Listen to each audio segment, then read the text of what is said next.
তারাবির নামাজ কয় রাকাত? 8 রাকাত। 20 রাকাতের হাদিস জাল, সারা দুনিয়া পড়ছে, যে সারা পৃথিবীর মানুষ পড়ুক, হাদিস জাল। যারা 20 রাকাত পড়েন বা যারা কম পড়েন, আলোচনাটা সবাই ইনসাফের সাথে শুনেন। শোনার পর এরপরে হয়তো আপনি 2-4টা গালি বা কিছু দেন, কিন্তু ইনসাফের সাথে পুরাটা শোনেন। কারণ আপনি যদি এখন থেকে এই নিয়ত করে দেন, আপনি কইলি কি না কইলি কি, আমি আমারটা চলবো, এরকম না। আপনি পুরা আলোচনাটা ইনসাফের সাথে শোনেন, শোনার পর বাস্তবতা জানেন। উনি কয় তারাবি 20 রাকাত, উনি কি কয়? 20 রাকাত। আরেকজন কয় 16 রাকাত, আরেকজন কয় 12 রাকাত, আমি কই মনে করেন 8 রাকাত, আরেকজন কয় 4 রাকাত, আরেকজন কয় না পড়লেও চলবে। এটার নাম মতভেদ। বলেন এটার নাম কি? মতভেদ। তো এই যে মতভেদ হওয়াটা, মতভেদ যে হবে, এটা কার কথা? মতভেদের একটা সলিউশন দরকার আছে কিনা?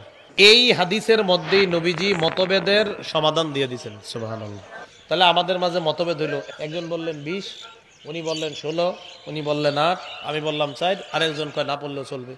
না পড়লে যে চলবে এটা 4 বছর আগে, না বললে চলবে, এটা ফতোয়া আসছে তো 4 বছর আগে, জানেন না মনে আপনার? 4 বছর আগে একজন বলছে তারাবি না পড়লে কিচ্ছু হয় না। কিছুদিন পরে তারাবি এরকম প্রচার হইতে পারে যে তারাবি আবার কি, এরকম হইতে পারে। তো রাসূলুল্লাহ সাল্লাল্লাহু আলাইহি সাল্লাম মতভেদ হবে এটা বললেন। মতভেদের নিরসনটা কি? রাসূল বলছে 2টা জিনিস আঁকড়ে ধরবা যখন মতভেদ দেখবা।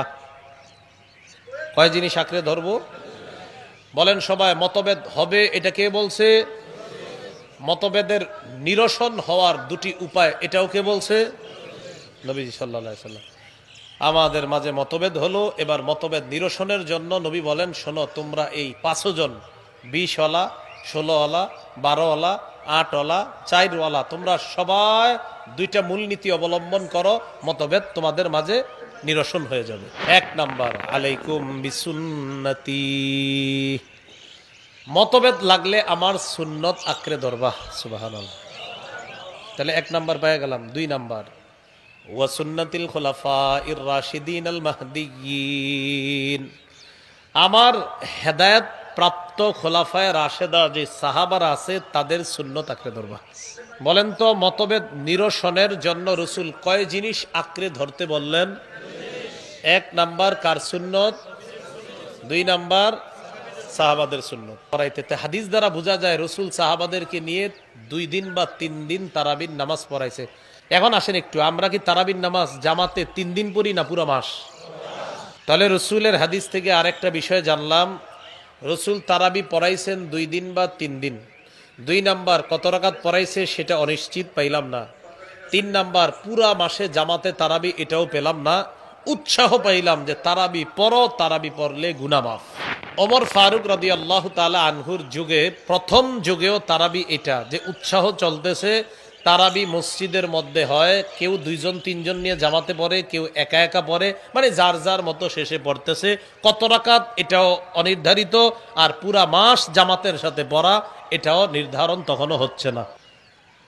এবার ওমর ফারুক রাদিয়াল্লাহু তাআলা আনহু একদিন রাতের বেলা মসজিদে গেলেন। মুয়াত্তা মালিক কিতাবের নাম মা জাআ ফি কিয়ামি রমাদান শিরোনাম। ইমাম মালিক রহমতুল্লাহি আলাইহি বর্ণনা আনছেন। মুয়াত্তা মালিক ওই কিতাব যেই কিতাবকে অনুকরণ করে ইমাম বুখারী শরীফ লেখছে। ইমাম মালিক রহমতুল্লাহ আলাইহি বর্ণনা আনছেন, যার থেকে তার নাম আব্দুর রহমান আল কারি রহমতুল্লাহি আলাইহি। তিনি বলেন, খারাজতু মাআ উমর ইবনুল খাত্তাব রাদিয়াল্লাহু তাআলা আন ফি রমাদান ইলাল মসজিদ। আমি রমজান মাসে ওমর ফারুক রাদিয়াল্লাহু তাআলা আনহুর সাথে মসজিদে গেলাম। মসজিদে যাওয়ার পর আমি দেখলাম ফাইদান নাস আউজাউন মুতাফাররিকুন। ওমর ফারুক রাদিয়াল্লাহু তাআলা আনহুর সাথে মসজিদে গিয়ে দেখলাম মুসল্লিরা বিক্ষিপ্তভাবে মসজিদে নামাজ আদায় করে। ইউসাল্লির রাজুলু লিনাফসিহি, মসজিদে কেউ একা একা তারাবির নামাজ পড়তেছে। ওয়া ইউসাল্লির রাজুলু ফায়ুসাল্লি বিসালাতিহি আর-রাহতু, আবার কেউ কেউ 2-4 জন নিয়ে জামাত করতেছে। তাহলে একই মসজিদে কেউ কেউ একা একা তারাবি পড়তেছে, আবার কেউ কেউ জামাত পড়তেছে। মসজিদ একটা, জামাত অনেকগুলা, মানে একই নামাজ বিভিন্ন জন বিভিন্নভাবে একই মসজিদের মধ্যে পড়তেছে। এখন ওমর ফারুক রাদিয়াল্লাহু তাআলা, সৌন্দর্যতা আগে বুঝেন। আমি আপনাদের সামনে বয়ান করতেছি, এখন কয়জন? ওই পাশে একজন করে আর এই পাশে একজন, আমরা 3 জন একসাথে করলে বিষয়টা অনেক সুন্দর হবে না? আচ্ছা, তাহলে বোঝা গেল একজন কথা বলাটা সুন্দর, সবাই শুনতে পারে। এই তো রাসূলের সাহাবী ওমর ইবনুল খাত্তাব রাদিয়াল্লাহু তাআলা,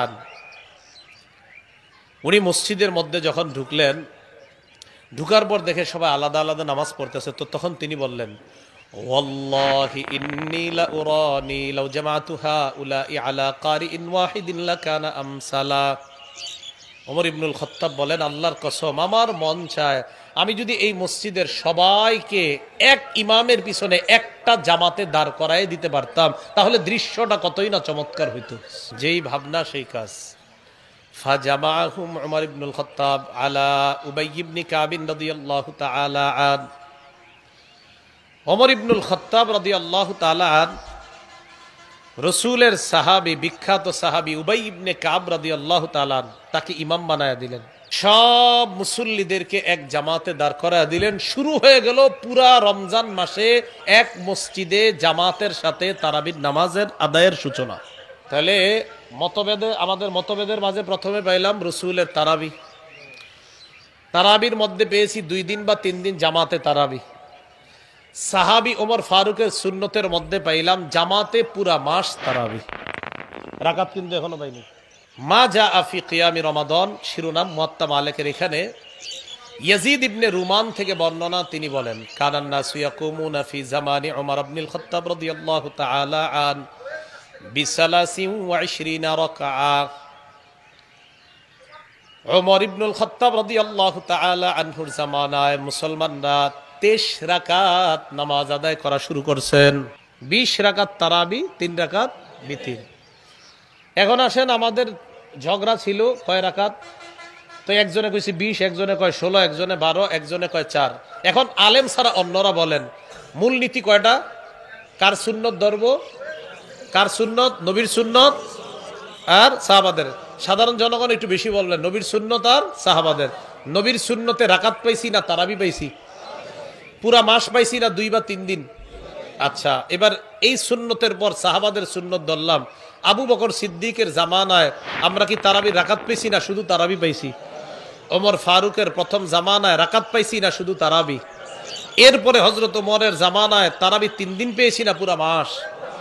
এরপর হযরত ওমরের জামানায় তারাবি কি পুরা মাস কয়েক রাকাত পেয়েছি না 20 রাকাত? তাহলে এবার মিলান। মতভেদ লাগলে মূলনীতি 2টা, নবীর সুন্নতে তারাবি পাই, সাহাবাদের সুন্নতে 20 রাকাত পাই।